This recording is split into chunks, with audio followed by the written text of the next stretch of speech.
El 16 de enero las puertas del Teatro Jovellanos se reabrirán al público tras meses de reformas. La compañía asturiana Higiénico Papel y su puesta en escena Fausto serán los encargados de la inauguración y con ella del arranque de la programación del primer trimestre del Coliseo gijonés. Esta, según sus responsables, estará marcada, al igual que la del resto del año, por la austeridad presupuestaria. Y es que las cuentas con respecto al actual ejercicio se han rebajado en torno a un 14%, estableciéndose para 2010 en algo más de 6.700.000 euros. De esos 6 millones, casi 7 que les comentaba, la aportación que hace el socio, que va a hacer el socio, el Ayuntamiento, al Teatro Jovellanos en el año 2010, es de 3.138.000 euros.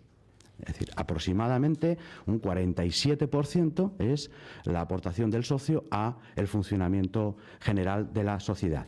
El resto, hasta los 6 millones, es la previsión de ingresos por taquilla que generan la actividad y subvenciones, patrocinios, está todo que genera la sociedad para cumplir esos 6 millones de presupuesto global.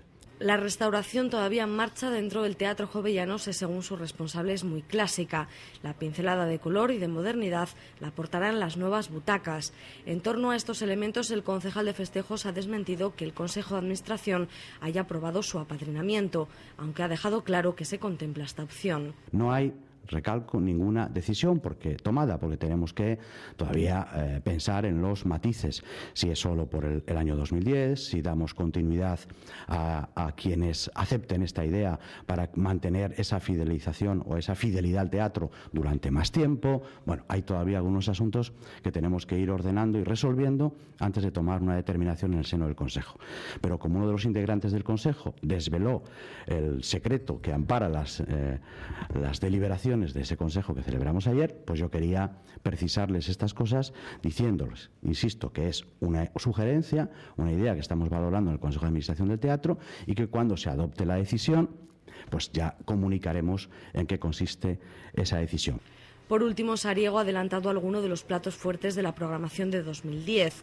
El Orfeón Donostiarra, la danza o el Festival de la Palabra serán algunos de los protagonistas más importantes.